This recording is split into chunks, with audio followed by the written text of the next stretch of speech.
기원전 2세기 동북아의 하늘은 불안하게 흔들리고 있었다. 고조선이 멸망하고 강대한 한나라의 깃발이 요동까지 밀려왔다. 하지만 그 혼란의 틈에서 한민족의 새로운 왕국들이 태어난다. 오늘 우리는 600년의 긴 세월 속으로 들어간다. 부여의 초원, 고구려의 산성, 옥저와 동해의 해안, 그리고 사만의 들판까지. 잊혀진 시대 부여고구려 옥저동의 사만의 역사를 따라가 본다. 고조선이 무너진 뒤 그 유민들은 만주 평원으로 흩어졌다. 그중 북쪽 송화강 일대에 자리 잡은 세력이 있었다. 그들이 세운 나라 부여, 삼국지 위지동 이전은 부여를 이렇게 전한다.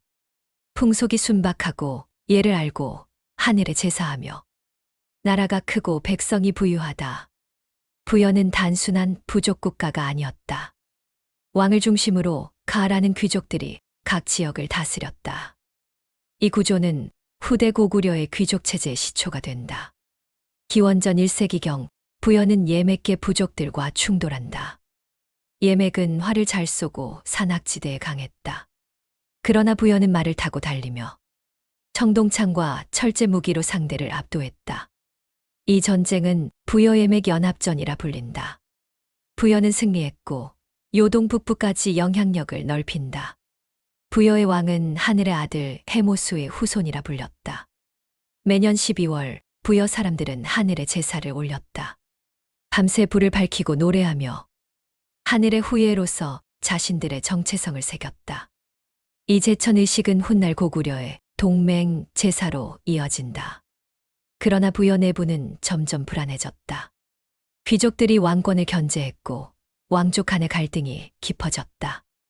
이 틈에서 운명의 한 인물이 등장한다. 그의 이름은 주몽. 삼국사기와 삼국유사는 주몽을 신화처럼 기록한다. 해모수와 하백의 딸 유화 사이에서 태어난 알에서 나온 사내. 그는 태어나자마자 활을 쏘았고 사람들은 그를 두려워했다. 그러나 주몽은 해모수의 고손자이다. 역사적 수정이 필요하다. 부여의 대소왕은 그를 제거하려 했다. 하지만 주몽은 충성스러운 세 사람, 오이, 마리, 겹보와 함께 남쪽으로 탈출한다. 그들은 눈 덮인 초원을 달리고 강을 건넜다. 삼국사기는 이렇게 전한다. 주몽이 강에 이르러 기도하니 물고기와 자라가 떠올라 다리를 만들었다. 신화이지만 그 장면은 남하하는 북방민족의 여정을 상징한다. 기원전 37년 주몽은 압록강 상류의 졸본천에 도착한다. 그곳에는 졸본부여라 불린 작은 나라가 있었다. 주몽은 그 왕녀 소선호와 혼인하고 새로운 나라를 세운다. 그 이름 고구려. 고구려라는 이름에는 의미가 있다. 고는 왕의 시종명. 구려는 부여의 또 다른 이름이다. 즉 고구려는 부여의 후예를 자처한 나라였다. 주몽은 곧 군사를 모아 주변을 통합한다. 북옥저, 예맥, 졸본 일대의 소국들이 차례로 복속된다. 이 시기 고구려의 중심지는 졸본성, 그리고 후에 국내성 지금의 지반시로 옮겨진다. 고구려는 태생부터 전투민족이었다. 그들의 삶은 싸움이었고 전쟁 속에서 나라가 커졌다. 부여는 한때 고조선의 정통을 잇는 나라로 자부했지만 기원전 1세기 이후 점점 쇠퇴했다. 한나라와의 압박, 내부 반란, 그리고 남쪽 고구려의 부상. 부여의 왕대소는 한나라에 사신을 보내며 우린 고구려를 제압하겠다며 도움을 요청한다. 하지만 한나라의 관심은 이미 요동과 한사군에 있었다. 부여는 점점 고립된다. 반면 도구려는 태조대왕 53년에서 146년의 시대에 급성장한다. 그는 나라를 오부로 나누어 통치했고 정복전쟁을 통해 주변을 복속시켰다. 고구려는 북옥저를 병합하고 요동 북부까지 진출한다. 그들의 목표는 분명했다. 부여의 옛 땅을 되찾는 것. 삼국사기는 말한다. 태조대왕이 부여를 공격하니 부여 왕이 달아났다. 부여의 세력은 이후 다시는 회복되지 못했다. 이제 고구려는 부여의 자리를 대신했다. 북방의 패자 그리고 새로운 한민족의 중심 국가로 떠올랐다. 고구려가 성장할 무렵 한반도 동북쪽에는 동해와 옥저라는 나라가 있었다. 이들은 작지만 고유한 문화를 지닌 독립 세력이었다. 동해는 활을 잘 쏘는 민족이었다. 그들의 활은 짧고 강력했기에 단공이라 불렸다.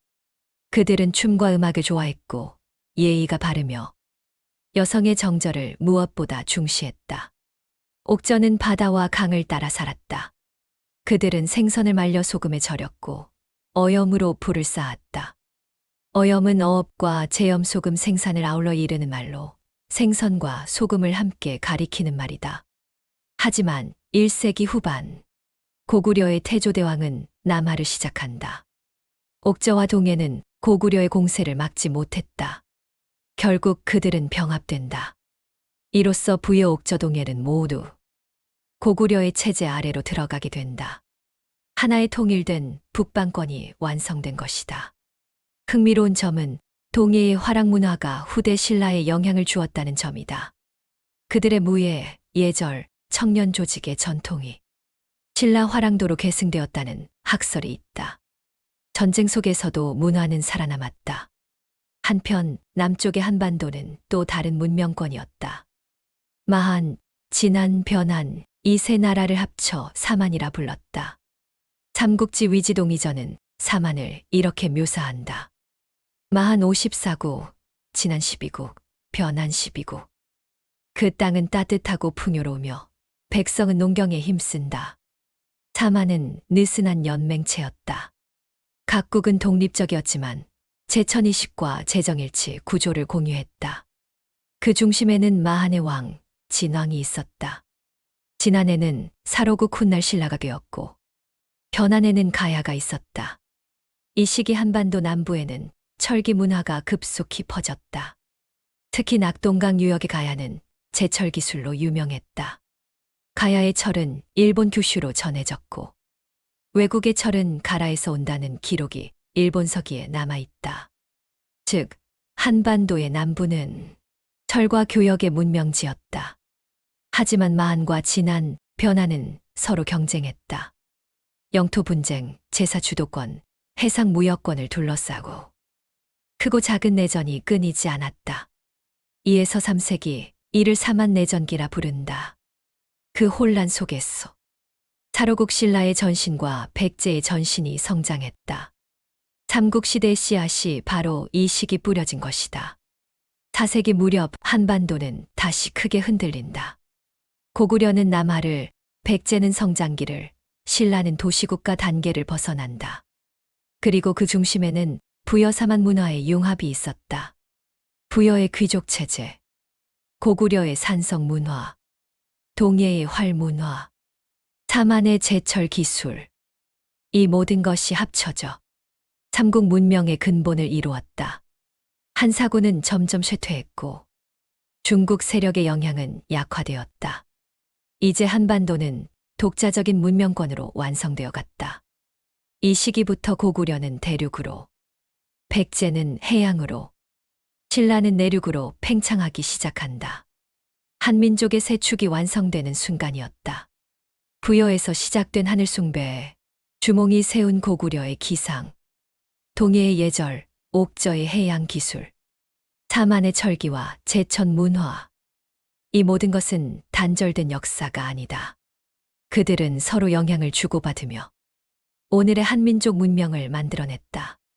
기원전 2세기에서 서기 4세기까지 그 600년은 전쟁의 시대이자 문화의 융합기였다. 우리가 알고 있는 삼국시대는 사실 그 이전 600년의 뿌리 위에 세워진 거대한 나무였다. 부여의 제천의 시기 고구려의 동맹으로, 고구려의 전투정신이 신라의 화랑도로, 가야의 철이 일본 문명으로 이어졌다. 역사는 단절되지 않는다. 모든 전쟁과 몰락 뒤에는 새로운 문명이 태어난다.